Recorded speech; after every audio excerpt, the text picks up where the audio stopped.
Avant de parler de celui qui m'a créé, j'aimerais d'abord lui adresser la parole. Je vous demande de bien vouloir vous incliner encore un instant devant lui. Mon Père, mon Dieu, celui qui a envoyé Jésus-Christ dans ce monde pour nous éclairer, pour nous sauver, pour que notre vie aboutisse à quelque chose de valable, de réel. Je t'invoque au nom de ton Fils, au nom de ce Jésus de Nazareth, que les hommes ont crucifié et que le monde ridiculise encore aujourd'hui. Je te demande que ce soir tu honores ton Fils. Je voudrais que tu le révèles, non seulement au milieu de nous, mais partout dans ce monde. Et je te demande, Père céleste, que tu diriges ma pensée, mes paroles, pour que je ne parle pas de moi-même, pour que je n'apporte pas des raisonnements purement humains, mais que ce soit vraiment ta parole que nous entendions. Oh mon Dieu, je sais que je ne suis pas digne d'être ton porte-parole, je n'ai pas de prétention, je sais que moi-même je ne suis qu'un pauvre homme, un pécheur comme les autres, sur qui tu as eu pitié, mais je sais que tu es le Dieu véritable, et j'ai envie de glorifier ton nom. Je voudrais que tu dises toi-même la vérité, puisque tu m'as appelé ici ce soir pour parler de toi. Oh, que ce soit vraiment toi qui m'inspire. Seigneur, je veux tout humblement me mettre à tes pieds et te demander que toi-même tu agisses pour l'amour de ce Jésus en qui je crois, ce Jésus qui a transformé ma vie et qui sur la croix a révélé le fond de ton cœur et nous a donné le chemin de la réconciliation. Amen.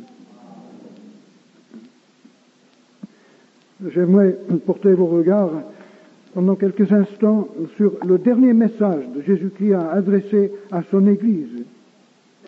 Il s'agit du livre de l'Apocalypse.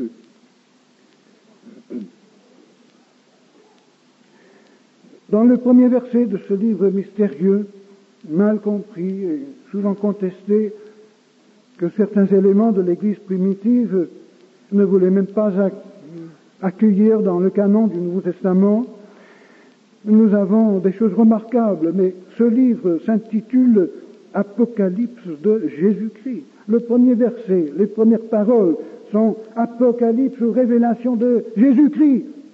Je pensais autrefois, quand j'étais plus jeune, qu'il s'agissait de l'Apocalypse de l'Antichrist, de la bête, du dragon, de tout ce qu'on veut, même du ciel et de l'enfer. Mais non, c'est l'Apocalypse de Jésus-Christ.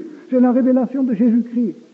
Ce livre existe pour révéler Jésus-Christ au monde. Et le plus grand besoin de l'humanité, c'est de voir Dieu. Et pourtant l'homme ne peut pas voir Dieu parce qu'il est aveugle. Il est malade, il est estropié. Il arrive dans ce monde déjà dépourvu de ses sens spirituels. Le problème de l'homme sur cette terre, c'est qu'il n'est même pas comme les bêtes et comme les plantes qui ont un instinct et une force vitale, un code génétique qui les amène à faire ce qui est nécessaire pour trouver leur chemin.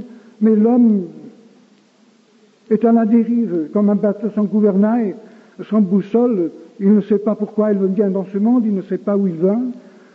Il élabore des quantités de théories, il s'invente des religions, des philosophies pour expliquer son existence et pour essayer de se défaire de cette situation inextricable dans laquelle il est. Pourquoi Dieu aurait-il mis l'homme sur la terre sans la possibilité de trouver son chemin? Dieu a donné à l'hirondelle l'instinct de migrer en Afrique en hiver et de revenir en Europe au mois d'avril pour refaire son nid sous le même toit que l'année précédente afin de pouvoir mettre ses enfants, ses petits au monde ici à la saison favorable pour leur développement. Dieu a donné à la cigogne, à la fourmi, à l'abeille, qui ne vit que pendant 3 semaines, tout l'instinct nécessaire, toute l'informatique nécessaire dans son système nerveux et cérébral pour trouver son chemin, pour réaliser le but de son existence. Il n'y a que l'homme, apparemment sur cette terre, qui n'a pas le sens de son être, de son destin. Est-ce que Dieu laisserait l'être le plus intelligent qu'il a jamais fait sur cette planète dans cette situation? Est-ce que réellement il n'y a pas de lumière pour l'homme? Est-ce que l'homme n'a vraiment pas une boussole? Mais si. Depuis que l'homme est sur la terre, la parole de Dieu existe. Avant la chute même, lorsque Dieu a fait l'homme à son image primitivement, et avant que cette image ne se dégrade par la révolte du péché, Dieu avait déjà donné à l'homme des indicatifs, et l'homme connaissait Dieu. Et même après la chute de l'homme, après cette révolte terrible qui nous a plongés dans la misère que nous connaissons sur cette planète, Dieu a donné quand même à l'homme des indications de son chemin. Il a donné même une prophétie avant de chasser l'homme du jardin d'Éden. Comme nous avons vu ces derniers jours à Orvain, nous avons fait notre retraite.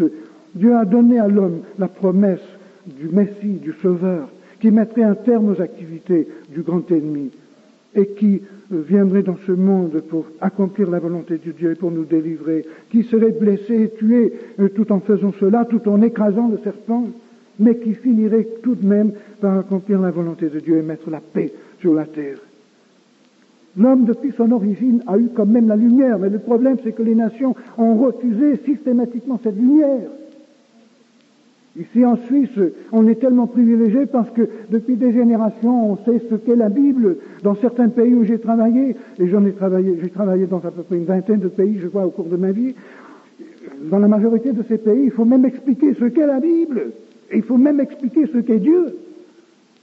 Si on dit Dieu, les gens se font une idée complètement fausse. Il faut même définir Dieu. Quand on parle de Jésus-Christ, il faut encore expliquer qui il est. Mais ici, en Suisse, on connaît toutes ces choses. On a tellement de possibilités. Eh bien, combien de Suisses sont ouverts à la lumière?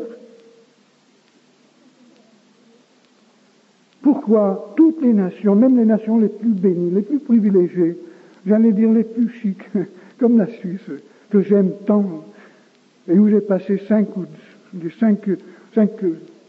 meilleures années de ma vie, dans un certain sens, quand j'étais jeune. Pourquoi est-ce que la Suisse, parmi toutes les autres nations, ne prêterait pas attention à ce livre fantastique, la Bible? Dieu nous a donné une carte pour nous indiquer le chemin. Il nous a donné une boussole. La boussole de l'homme, évidemment, c'est sa conscience morale et spirituelle. Mais la boussole ne montre jamais le vrai nord.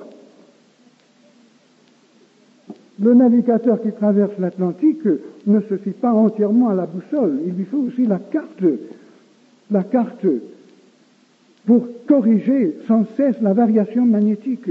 Et la conscience de l'homme ne suffit pas pour qu'il trouve le chemin. En partant du Portugal, au lieu de tomber sur la côte d'Amérique du Nord, on peut tout aussi bien tomber dans la mer de Sargasse.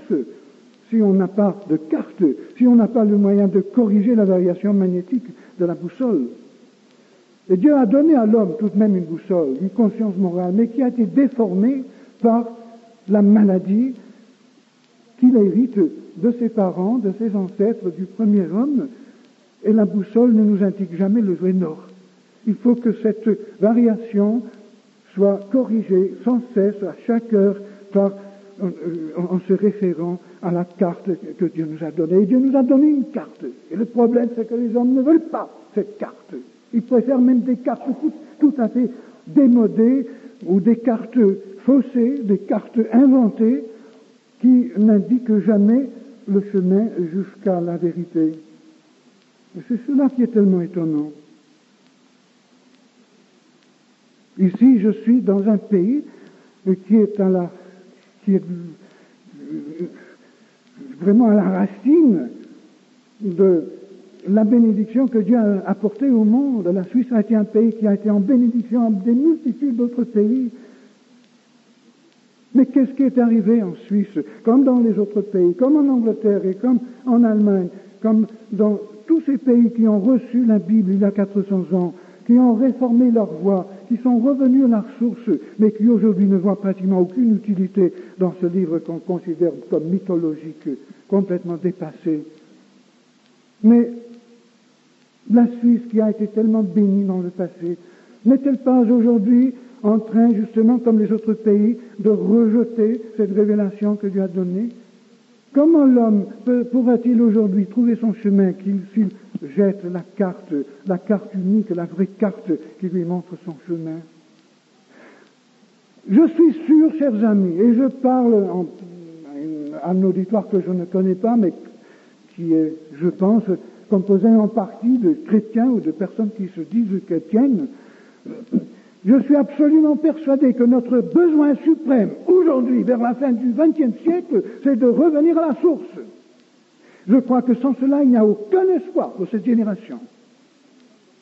Nous avons déjà l'exemple de 2 guerres mondiales au cours de ce siècle, de la désintégration des empires occidentaux, de la dégradation de notre société qui devient de plus en plus pourrie, de la ruée d'Asie, d'Afrique, d'Amérique latine, de tous les esprits impurs qui autrefois fuyaient l'Europe à cause de la lumière spirituelle qui était là et qui reviennent maintenant en foule et qui apprennent même à nos enfants dans les écoles primaires à tourner les tables et à faire des tas d'autres choses qui leur ouvrent la porte à une action démoniaque. Depuis que je travaille pour Dieu, je constate que chaque année j'ai affaire à de plus en plus de cas de véritable possession démoniaque.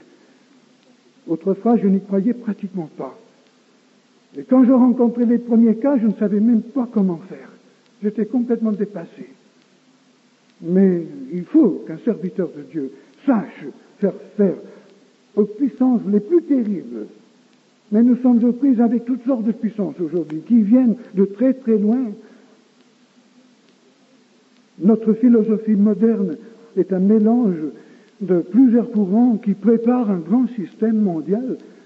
Les hommes savent très bien aujourd'hui que la seule manière de sauver le monde d'un cataclysme, c'est d'avoir un gouvernement centralisé.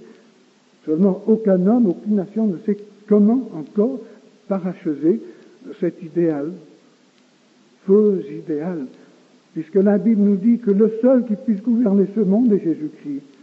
Le sermon sur la montagne, ces 3 chapitres de Matthieu, suffirait pour résoudre pratiquement tous les problèmes qui tracassent l'humanité aujourd'hui. Si nous pouvions envoyer le sermon sur la montagne à tous les chefs d'État dans le monde aujourd'hui, à tous les philosophes, à tous les scientifiques, en leur demandant de prendre cela au sérieux et de propager cela dès le même matin, et si les populations du monde, en lisant ces paroles si percutantes, si intelligentes, si sages, si directes, si lumineuses, si les populations du monde disaient demain matin, eh bien oui, évidemment c'est la solution. Si nous pardonnons à nos ennemis, si nous nous gardons de faire du mal à notre prochain, si réellement nous vivons justement, nous sommes honnêtes et nous ne mentons pas, notre oui est oui et notre non est non, eh bien à partir de demain, nous n'aurions plus besoin de police, sauf peut-être pour régulariser la circulation, nous n'aurions pas besoin ou très très peu besoin de percepteurs d'impôts, nous n'aurions pas besoin de prison, les bombes atomiques disparaîtraient, les armées de guerre seraient dissoutes, toute l'énergie et tous les capitaux du monde pourraient être mis tout de suite à la récupération des populations affamées et à la construction d'un monde fantastique. Rien qu'en suivant les conseils de Jésus-Christ dans le Sermon sur la montagne. Jésus de Nazareth, ce pauvre charpentier d'il y a 2000 ans, qui n'avait pas fait de grande école, qui n'avait pas fait même d'école de théologie, nous a donné des conseils, des enseignements, une philosophie si simple, si directe, si pure, que nous qui sommes tellement compliqués, n'arrivons même pas à accepter, à assimiler, à mettre en pratique des principes aussi intelligents. Nous compliquons les choses. Je répète, notre seul salut, notre seul espoir dans cette génération, c'est de revenir à la source. Et ceux d'entre nous qui nous disons chrétiens, et qui croyons encore à la Bible, dans une certaine mesure, ou nous qui allons à l'église, Disons-nous bien que si nous ne tenons pas absolument à la validité de ce livre, la Bible, il n'y aura aucun espoir pour notre christianisme. Depuis qu'on a commencé à critiquer la Bible, à enlever par ça, par là, des morceaux de la Bible, des doctrines, d'abord l'histoire de la chute de l'homme, ensuite la divinité de Jésus-Christ, et puis finalement l'existence de Dieu même et un tas d'autres choses, nos églises se vident, surtout les grandes églises se vident. Notre voix ne compte pas, et l'Église aujourd'hui cherche à faire entendre sa faible voix en la rajoutant à tout un tas de systèmes politiques et sociaux qui généralement ne tiennent pas debout. On est en train de canaliser toutes ces énergies dans un trou sans fond. Ce qui a fait la grandeur de la Suisse, de l'Angleterre, de l'Amérique du Nord, de l'Allemagne et d'autres pays, c'est qu'il y avait une forte minorité de personnes qui croyaient fermement à l'inspiration divine de la Bible, qui prêchaient la Bible. Les pasteurs prêchaient la Bible dans les églises et les gens venaient dans l'église. Il y a un phénomène remarquable, c'est que quand il y a un homme qui prêche fidèlement la Bible, il ne manque jamais d'auditoire. En Amérique du Nord aujourd'hui, aux États-Unis, les grandes églises, les églises structuralisées, de plus en plus perdent leurs fidèles et se vident et se replient sur toutes sortes de locaux sociaux, politiques, dans l'espoir de pouvoir encore avoir quelque chose à dire au monde. Mais il y a par contre toute une croissance de petits noyaux, de petites églises, de petits groupements qui sont quelquefois fondés sur la Bible et quelquefois tout à fait hérétiques, qui poussent partout, qui montrent que les hommes ont besoin quand même de Dieu, ils ont besoin de croire quelque chose. Et ce qui est remarquable, c'est que ce sont les petits groupements et les églises qui sont strictes quant aux choses morales, strictes quant à leur attachement de la Bible et qui font le plus de progrès. Qui veut aller à l'église, en fin de compte, pour écouter quelqu'un qui ne sait même pas si ce qu'il dit est vrai, ou qui nous présente un livre auquel on ne peut pas faire confiance? Les hommes ont besoin d'entendre une trompette et qui rend un son clair, un appel intransigeant. On a besoin de leaders aujourd'hui qui nous mènent dans le combat. Ce n'est pas avec une demi-voix qu'on pourra rendre au silence le système de Marx ou le nouvel islam. Nous avons besoin d'hommes qui parlent avec conviction, des hommes surtout qui connaissent Dieu, qui ont rencontré Dieu, qui connaissent Christ dans l'intimité, pour qui Christ est une réalité, une chose plus réelle que la chair sur leurs propres mains et la terre sur laquelle ils marchent. Des hommes qui savent la vérité, des hommes qui peuvent affirmer, non pas de façon fanatique, mais de façon absolument convaincue qu'il y a des réalités éternelles, qu'il existe un Créateur, et que ce Créateur est bon, à 100% bon, et que nous pouvons le savoir parce qu'il y a 2000 ans, un homme sur cette terre a été le miroir, l'image, le portrait de ce Dieu. Dieu ne peut pas être moins bon que celui qui est venu de Dieu. Toutes choses viennent de Dieu dans un certain sens. Il est vrai que beaucoup de choses, y compris, sont abîmées, mais il est impossible qu'une chose venant de Dieu puisse être supérieure à Dieu.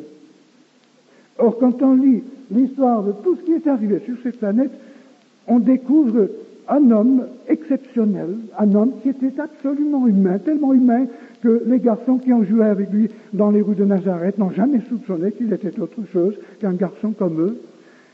Un homme tellement humain que quand il est revenu à l'âge de 30 ans pour prêcher dans son village de Nazareth, les gens ont refusé de croire qu'il était autre chose qu'un simple homme. Ils avaient joué avec lui dans les rues, ils l'avaient vu travailler à l'atelier. Ils refusaient de croire que Jésus soit autre chose qu'un homme. Et pourtant, cet homme n'était pas comme les autres hommes. Les disciples qui l'ont suivi et qui l'ont côtoyé pendant 3 ans et demi, ont dû finalement tirer la conclusion que ce Jésus qui était tellement humain, qui souffrait avec eux, qui mangeait avec eux, qui dormait avec eux, qui se fatiguait avec eux, était quand même autre chose. Il avait une seule explication de sa vie. On n'avait jamais trouvé de faille dans la vie de Jésus-Christ, ni dans son enseignement. Et lorsque finalement Jésus-Christ est ressuscité d'entre les morts, qui est un des faits historiques les plus valables, les mieux attestés dans toute l'histoire de l'humanité, que pouvait-il dire sinon que ce Jésus était en même temps Dieu, il était divin? Et comment Dieu pouvait-il se révéler à l'humanité, sauf sous la forme d'un homme? Le Dieu qui est plus loin que les nébuleuses, et plus insaisissable que le noyau d'un atome, comment peut-il se manifester à l'humanité? Nous sommes des êtres avec des yeux, avec un cerveau, avec une personnalité humaine. Nous avons des sensations, nous avons des affections, une volonté humaine, nous avons une certaine capacité intellectuelle. Mais comment pouvons-nous dialoguer avec un Dieu qui n'a aucune représentation humaine, qui ne peut pas nous rencontrer sur le niveau de l'humanité? Dieu a reconnu ce besoin. Il a vu que l'homme avait besoin de le rencontrer sur le même niveau. Et Dieu s'est fait homme pour se révéler à nous, pour que nous puissions dialoguer avec lui. Et dans la vie passionnante de Jésus de Nazareth que nous avons dans ces 4 petites biographies, tellement extraordinaires et tellement fidèles, nous rencontrons Dieu sur la face de Jésus-Christ. Moi-même, j'ai été bouleversé. Ma vie a été bouleversée en lisant les 4 évangiles. J'ai rencontré Dieu à l'âge de 18 ans, mais j'en savais encore très très peu. Et je n'avais lu la Bible que de façon très très fragmentaire à cet âge-là. Et les 5 premières années de ma vie, je n'ai pas beaucoup avancé parce que personne ne m'avait appris la valeur de ce livre. Mais quand j'avais 23 ans, et j'étais absolument dégoûté de mon insuffisance spirituelle, lorsque j'ai commencé à donner à Dieu du temps chaque jour, à me lever plus tôt le matin et à passer du temps avec Dieu avant de parler aux hommes, avant de commencer mon travail, et puis trouver le temps d'une manière ou d'une autre au cours de la journée pour lire ma Bible, pour lire sa parole, pour écouter Dieu. C'est à partir de ce moment-là que j'ai commencé vraiment à connaître Dieu. Mais c'était surtout les 4 évangiles qui m'ont bouleversé. En lisant les évangiles de façon suivie et assez rapide de cette façon, j'ai eu une sorte de vision de cet homme, Jésus de Nazareth, son humanité extraordinaire. Je n'avais jamais pensé que Jésus soit aussi humain.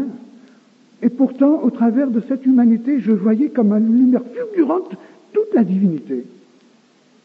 J'étais convaincu de la divinité de Jésus-Christ à travers son humanité. Un homme tel que l'homme devrait être. Un homme qui est l'image du Dieu invisible, comme dit l'apôtre Paul.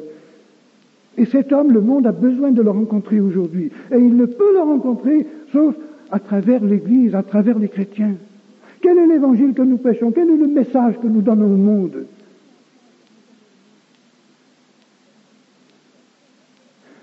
La seule chose qui peut récupérer les âmes perdues, changer la vie d'un drogué, délivrer une prostituée, changer le cours de l'histoire, toucher même l'État et le gouvernement, le seul message, c'est le message de Jésus-Christ.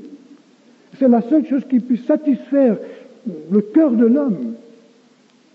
On a beau prêcher des théories, on a beau prêcher la politique, on a beau prêcher les œuvres sociales, tout cela est certainement nécessaire, chaque chose à sa place. Mais ce qui touche le cœur de l'homme, ce dont l'homme a besoin, c'est de rencontrer Dieu. Et il ne peut rencontrer Dieu sauf à travers Jésus-Christ. Parce que l'homme ne peut pas rencontrer Dieu au-dessus du niveau de son humanité, ni en dessous du niveau de son humanité. Nous sommes obligés de rencontrer Dieu sur le plan de l'humanité. Et Dieu s'est fait homme justement pour cela. Et c'est surtout à la croix du Christ que nous découvrons le fond du cœur de Dieu. Vous savez, l'apôtre Paul se servait très très souvent de cette expression, la grâce de Dieu. Il parlait de l'évangile de la grâce de Dieu, la bonne nouvelle de la grâce de Dieu. Et au cours des générations, on a tellement parlé de grâce dans les églises, que finalement, le mot grâce a acquis un sens un peu mystique, et finalement, peut-être même pas de sens du tout. La grâce, c'est quoi exactement? Le mot grâce vient de la même racine que le mot grec joie. Chala, en grec, signifie la joie. Charis, c'est ce que nous traduisons en français par le mot grâce. Mais le mot charis en grec, signifie à l'origine entièrement la beauté, ce qui apporte la joie. Le grec, qui était tellement amouraché de beauté, ne pouvait concevoir la joie vraiment, sauf à travers la beauté. Pour lui, la beauté était essentielle. Et c'était la beauté qui donnait à la vie la joie et son sens. L'apôtre Paul parlait de l'évangile, la bonne nouvelle, de la beauté de Dieu. Mais la civilisation grecque, qui était quand même bâtie sur un système d'esclavage et qui était souvent très injuste, comme les autres civilisations de l'Antiquité, a trouvé dans ce mot charis une deuxième signification. Il n'y avait pas dans ce monde-là beaucoup de compassion ni de pitié. Il n'y avait pas non plus beaucoup de véritable générosité. Mais quelquefois, on voyait un homme libérer son esclave, ou libérer son ennemi, ou pardonner à quelqu'un qui lui avait fait un grand tort. Et les Grecs disaient, cela, c'est beau, c'est la beauté. Et le mot charis a acquis donc une deuxième signification, la générosité, mais surtout une générosité à outrance, une générosité qui étonnait.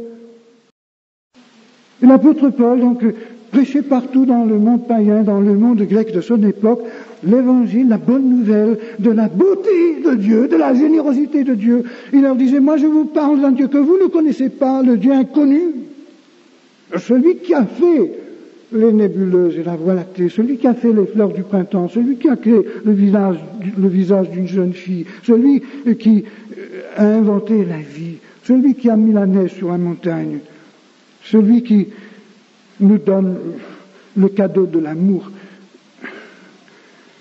le miracle de la naissance d'un bébé. Oui, c'est ce Dieu-là que je viens représenter, disait-il. Mais pour que vous le connaissiez, je veux d'abord que vous compreniez, rien qu'en regardant la nature, à quel point ce Dieu est beau. Il est tellement beau que nous, les hommes, avec notre corruption, avec nos méchancetés, nous sommes vilains en comparaison avec cette beauté. Mais pour que vous compreniez vraiment quelle est la beauté de Dieu, je vais vous raconter une histoire. Et puis, il leur parlait de Jésus de Nazareth. Il racontait des incidents de sa vie, les prononcements, les paroles de sagesse, les choses étonnantes qu'il disait, sa philosophie qui renversait tout, qui chambardait toutes les idées des autres hommes, des philosophes, des grands religieux. Il leur parlait de Jésus-Christ. Et moi, je suis persuadé que parmi son auditoire, il y avait toujours des quantités de gens qui étaient absolument bouleversés par cette révélation, en entendant parlant de Jésus de Nazareth. Et Paul disait, mais ce Jésus, d'où est-ce qu'il est venu? Il n'est pas venu de nulle part, il n'est pas venu d'en bas, il est venu justement de ce Dieu, de ce Créateur. Et ce Dieu ne peut pas être moins beau que Jésus-Christ. Je vous parle d'un Dieu tellement beau que vous pouvez vous faire une idée de ce qu'il est par le récit de la vie de cet homme que je vous raconte. Et ensuite, il leur parlait de la crucifixion de Jésus-Christ, de sa couronne d'épines, ses blessures, ses mots de pardon alors qu'on le clouait sur la croix, son sang versé, que lui-même disait être versé pour le rachat des hommes, pour réconcilier la race humaine avec son Père. Et Paul disait, voilà le Dieu de qui je parle, un Dieu qui est tellement beau qu'il est plus que généreux, il est tellement généreux qu'il a donné tout. Il a donné son Fils, il a donné son sang, le sang de son Fils, sa vie. Il a tout perdu pour que vous puissiez avoir tout ce qu'il est lui-même. Il a versé sa vie, son sang de cette croix maudite pour que vous puissiez avoir cette vie. Et c'est étonnant si dans toutes les villes, il peut passer des églises naissaient, de jeunes apôtres se lever, pour faire partie de ces équipes, et que Paul pouvait dire, après 15 ans d'évangélisation, que tous les pays entre la Palestine et la mer Adriatique étaient déjà parsemés d'églises, et que lui ne voulait plus rester dans ces régions puisqu'il n'avait plus rien à faire. Il voulait passer en Espagne, comme il le dit à la fin de sa lettre aux Romains. Ne croyez-vous pas que c'est aujourd'hui encore que nous avons besoin de prêcher le message de Jésus? Qu'est-ce qui peut toucher la génération d'aujourd'hui, sinon le message de Jésus-Christ? Mes amis, mes frères, mes sœurs, nous avons besoin de revenir à la source. Trop longtemps nous avons bu dans les étangs, dans les marécages. Nous avons bu des eaux polluées par l'immoralité de ce monde, par les fausses philosophies, par un soi-disant libéralisme qui déchique de la Bible et qui nous enlève la moitié de la divinité de Christ, ou même toute sa divinité, et qui veut renvoyer Dieu par-delà l'horizon, comme s'il n'était plus nécessaire. Mes amis, nous avons besoin de revenir à la source. Nous avons besoin de laisser de côté aussi toutes ces traditions et ce retour au Moyen-Âge et tout le reste, et cette mystification qui obscurcissent la beauté du visage de Jésus-Christ. La seule chose qui puisse répondre aux besoins des hommes de notre siècle, c'est le même message, c'est le même Jésus-Christ, le même Sauveur, le même Évangile, qui a changé la vie de millions d'êtres humains depuis le temps de Jésus-Christ jusqu'à maintenant. Mais que pouvons-nous savoir de Jésus-Christ, de certains, si nous n'avons pas le récit biblique? Tout ce que nous savons sur Jésus-Christ vient de la Bible. Tout ce qu'on a dit sur Jésus-Christ, tout ce qu'on a écrit sur Jésus-Christ provient du Nouveau Testament, de la Bible, surtout des 4 évangiles. C'est là notre source. Celui qui boit à la source, non seulement trouve que sa soif est altérée, mais il reçoit une telle réserve d'eau vive que ces eaux coulent de son sein, de son cœur, de son âme, et arrose la terre tout autour de lui, et désaltère la soif de l'humanité.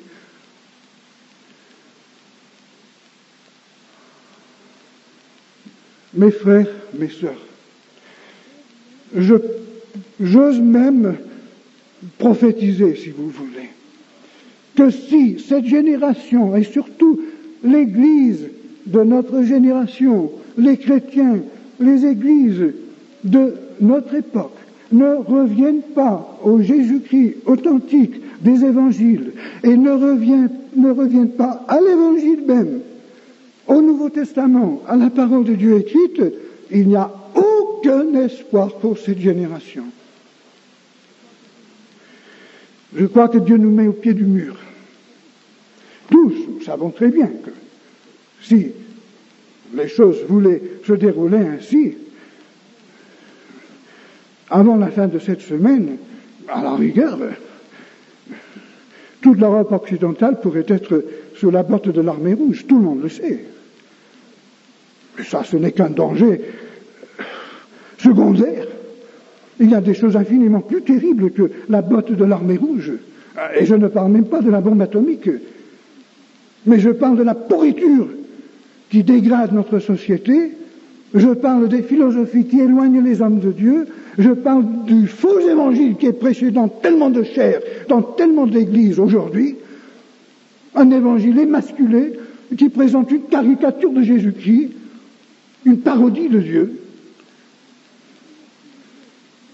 Si l'Esprit de Dieu se décide de se retirer de nos églises, de se retirer de nos milieux, qu'est-ce qui nous restera?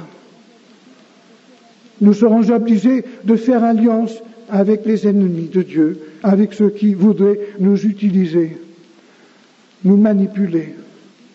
Comme il est arrivé dans d'autres pays, au cours de notre vie même, au cours de cette génération passée. Nous avons l'exemple de la Chine. Les communistes ont mis 10 ans pour prendre le pouvoir, pour consolider leur pouvoir en Chine. Et d'abord, ils n'ont pas touché à la religion. Mais au bout de 10 ans, ils avaient une maîtrise absolue de toutes les églises, sauf celles qui étaient dans les souterrains, pour ainsi dire, dans la clandestinité. Et celles-là étaient persécutées jusqu'à la mort. On a enlevé des églises tous les hommes fidèles qui prêchaient la vérité. On a endoctriné toute la jeunesse, toute l'enfance de l'Église avec la doctrine de Mao. On a confisqué tous les biens de l'Église, à moins que l'Église ne devienne la servante aveugle et volontaire d'un État athée. Vous savez, je crois que ici en Europe, le premier défi ne nous viendra pas du communisme, mais probablement d'un anticommunisme. Ou peut-être même d'une toute nouvelle philosophie, une nouvelle politique qui se dressera dans un moment de crise, comme il est arrivé il y a une quarantaine d'années, 45, 50 ans avec Hitler. Qui aurait pu prédire l'avènement d'Hitler? Mais une crise nationale en Allemagne, une crise européenne, a produit un homme inattendu qui a pu plonger le monde dans une mare de sang et dans une confusion inimaginable. Pour l'instant, Dieu nous laisse en paix. Nous avons l'impression, nous vivons dans l'illusion d'un faux paradis. Nous avons l'impression que les choses vont continuer très gentiment pendant encore peut-être une centaine ou 500 ans, une centaine d'années ou 500 ans. Nous n'avons pas à nous en faire. Surtout, il ne faut pas remuer la poussière. Surtout, il ne faut pas dire des choses qui rendent les gens mal à l'aise. Surtout, il ne faut pas regarder l'ennemi en face. Surtout, il ne faut pas croire au diable. Surtout pas. Bien qu'on voit ses ravages dans tous les pays du monde. Mes amis, il y a une cinquantaine d'années, la torture était pratiquement inconnue dans le monde connu. Aujourd'hui, la vaste majorité de pays du monde utilisent la torture systématiquement.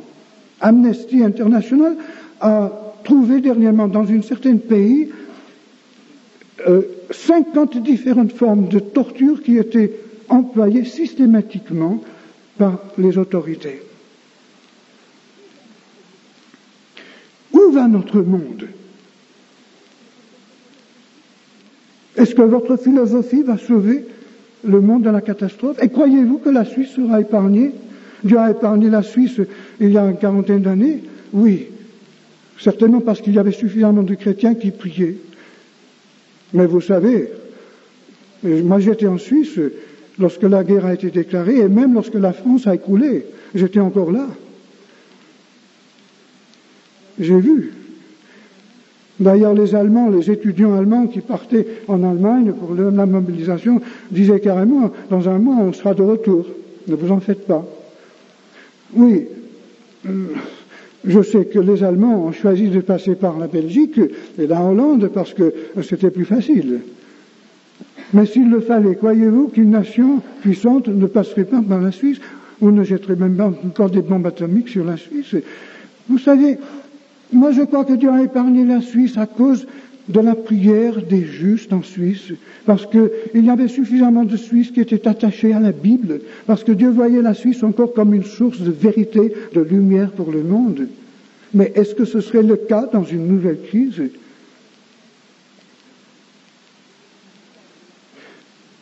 Et si je parle de la Suisse, croyez-moi bien que je parle aussi de toutes les autres nations. Mes frères, mes sœurs, notre seul espoir réside dans un retour à la source, à Jésus-Christ, au Dieu de Jésus-Christ et à l'Évangile. Aujourd'hui, nos jeunes chrétiens vont dans des écoles de théologie. Dès qu'ils ont un appel, une vocation, et la plupart des fois, ils en sortent avec une philosophie qui n'a rien à voir avec l'évangile de Jésus-Christ. On emploie la terminologie, on parle de Christ, on parle de l'incarnation, de la croix, peut-être même du sang de Christ. Mais on donne à ces termes tout un autre sens.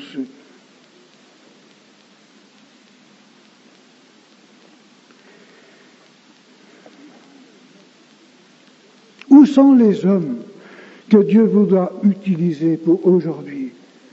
Où est l'homme que Dieu pourra inspirer pour entraîner la jeunesse suisse vers un but valable et qui pourra, une jeunesse qui pourra changer le cours de l'histoire et faire de la Suisse encore une fois un bastion imprenable de la vérité. Mes amis, nous avons besoin que Dieu parle. Jésus-Christ a dit au commencement de son ministère, au début du sermon sur la montagne, « Ne pensez pas que je sois venu pour abolir la loi et les prophètes. » Il dit, « Tant que le ciel et la terre ne passeront point, il ne disparaîtra pas de la loi un seul iota ou un seul trait de lettre jusqu'à ce que tout soit arrivé. » Jésus de Nazareth croyait que toute la loi de Moïse était divinement inspirée jusqu'à la lettre. Pourtant, Jésus n'était pas un fanatique. Il a même fondé beaucoup de ses enseignements, de ses doctrines, sur des passages tirés de la Genèse, du Deutéronome et ailleurs dans le Nouveau Testament, l'Ancien Testament. En jeune homme, il a fallu que j'affronte cette question, carrément.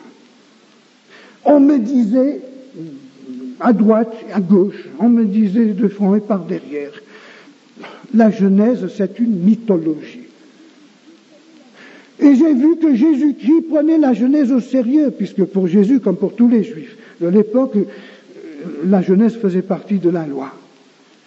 D'ailleurs, la loi est incompréhensible sans l'histoire d'Abraham, Isaac, Jacob et tout le reste, et même l'histoire du déluge et de Noé et d'Adam. Tout cela tient ensemble. En tout cas, Jésus croyait que le livre de la Genèse était divinement inspiré jusqu'à la lettre. Cela signifie qu'il croyait à l'histoire de la création. Je ne dis pas bêtement, non.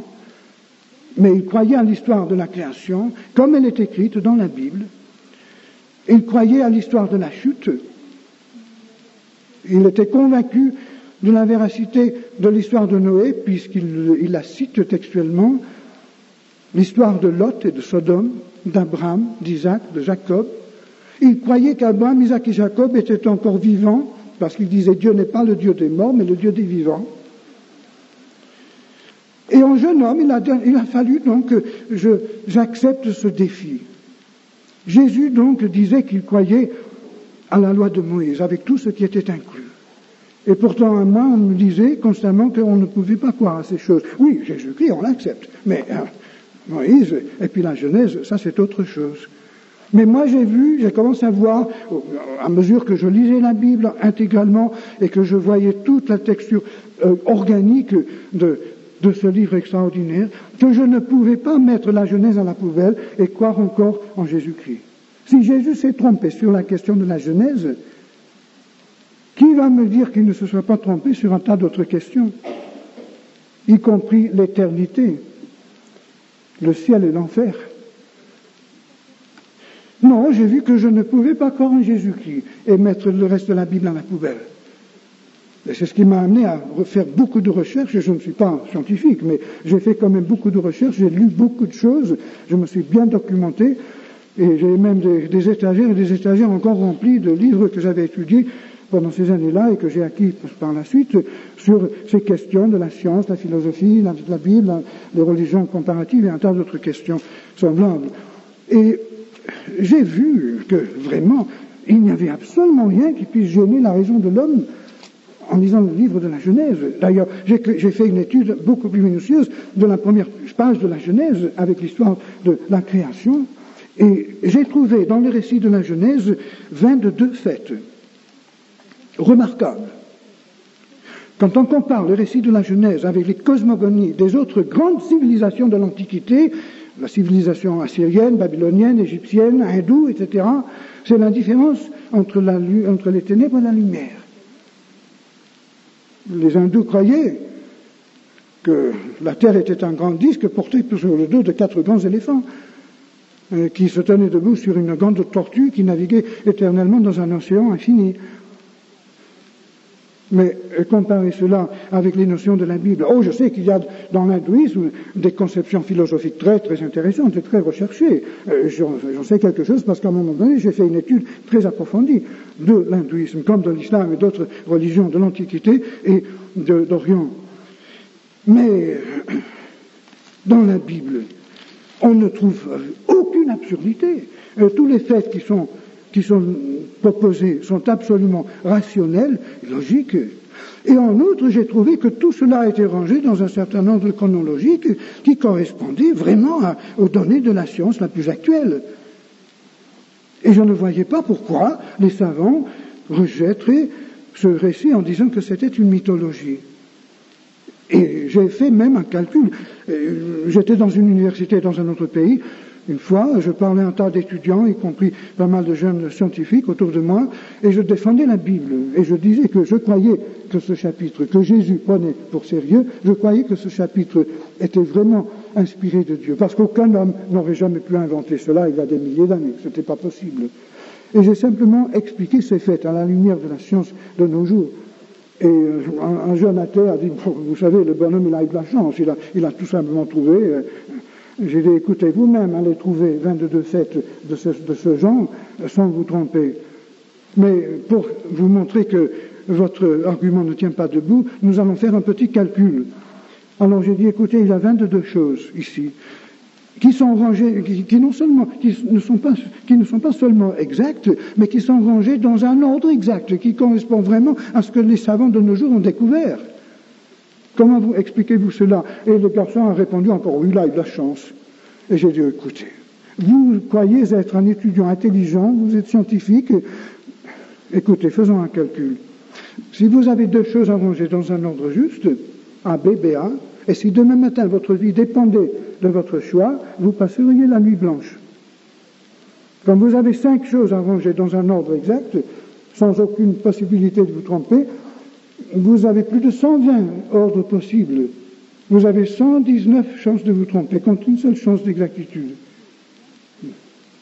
Mais quand vous avez 22 choses à ranger dans un ordre exact, et que vous n'avez pas le droit de vous tromper sur un seul point, vous avez plus de 1000 millions d'ordres possibles. Un jeune professeur français, à qui je racontais cela, m'a dit, écoute Ralph, si tu le dis comme ça aux gens, ça ne veut absolument rien dire. Les chiffres, ça ne parle pas. Mais il faut mettre ça sous une forme imagée. Et il m'a dit, j'ai fait un calcul. C'est exactement comme si tu devais trouver un seul grain unique de sable noir dans un tas de sable blanc, 1 mètre de haut, mais qui couvrirait une superficie qui serait égale à celle de toute la Russie et de 9 fois la France. Et il faudrait que tu trouves ce grain de sable noir au premier coup. J'ai dit cela à ce jeune athée et aux autres étudiants qui étaient là, eh bien, ils n'avaient pas de réponse. Et je n'ai jamais trouvé un athée qui puisse répondre à cet argument. Et là, nous ne parlons que de la première page de la Bible. Ah, lisons la Bible, lisons le reste, on trouvera que c'est de plus en plus extraordinaire et passionnant. Oui, on sera choqué, on sera émerveillé, on sera bouleversé, on sera quelquefois condamné et mis au pied du mur. Il y aura des choses qu'on ne comprendra pas au début, qu'on comprendra en lisant la Bible la 4e, la 5e, la 6e fois. Mais quelle étude passionnante! C'est encore plus passionnant que l'étude de l'univers, du cosmos, du macrocosme, du microcosme. C'est encore plus passionnant que la découverte de la vie même, la découverte de l'amour, de la personnalité, de la littérature, d'une langue, d'une civilisation. C'est 1000 fois plus passionnant que tout cela, puisque finalement c'est la découverte de Dieu. Frères et sœurs, chers amis, notre seul espoir, le seul espoir de cette génération, c'est de revenir à la source. Et je vous lance un défi. Puisqu'un jour vous serez obligés tous, nous serons obligés tous, moi en premier, de nous tenir devant celui qui nous a fait pour répondre de la manière dont nous aurons vécu notre vie sur cette terre. Dieu ne nous a donné qu'une seule vie, des moments, des instants qui nous glissent entre les doigts comme le vent qui passe. Au bout de cette causerie, nous aurions, j'allais dire, perdu 1 heure. Oui, peut-être qu'on l'aura perdu. Mais 1 heure sera partie, 1 heure qu'on ne pourra plus jamais récupérer. Nous sommes 1 heure plus proche de notre cercueil ou de notre disparition. Les minutes, les secondes nous filent entre les doigts. Nous avons une seule vie à vivre. Qu'allons-nous faire de cette vie? Sur quel plan est-ce que nous allons vivre cette vie? Est-ce que nous allons vivre dans une pénombre spirituelle ou est-ce que nous allons affronter la lumière éternelle de la face de Dieu, découvrir celui qui est la source de toute beauté, de toute sagesse, de toute intelligence, de toute l'énergie qui compose l'univers, celui qui est l'architecte de toutes différentes formes de vie, celui qui a créé l'amour, celui qui a conçu l'homme et la femme pour tomber amoureux l'un de l'autre et trouver dans l'unité de la complexité un petit reflet de cette unité dans la complexité qui existe dans la personne de Dieu lui-même, qui a en lui-même l'objet de son amour, qu'il appelle son Fils. Oh, je souhaite que vous acceptiez le défi de Dieu. Je souhaite de tout mon cœur que vous ayez le courage de vous mettre devant les réalités. Et au moins, au cours de votre vie, de vous donner le temps de sonder ce livre entièrement, solidement, en posant au Créateur la question, est-ce que ce livre est vraiment la vérité? Est-ce que c'est toi qui parles ou non? Et croyez-vous que celui qui nous a donné des oreilles ne peut pas entendre le cri de notre cœur? Celui qui donne à l'hirondelle son instinct, est-ce qu'il ne saura pas parler à l'homme et lui indiquer la voie à suivre? Et celui qui nous a donné une langue, croyez-vous qu'il soit incapable de nous répondre? Celui qui a créé notre cerveau, serait-il trop peu intelligent pour répondre à toutes nos questions et pour solutionner le problème de notre vie? Et celui qui nous a donné un cœur qui sait aimer, ne saurait-il pas nous aimer au-delà de toute expression? Et pourtant, il y a tout de même une expression. C'est la vision de Jésus-Christ, couronné d'épines, la barbe arrachée, dans ce corps tordu de souffrance, sur la croix, de ces lèvres qui nous parlent encore. Père, pardonne-leur, parce qu'ils ne savent pas ce qu'ils font. C'est là que j'ai rencontré Dieu. Et c'est là, et là seul, que vous pouvez rencontrer Dieu.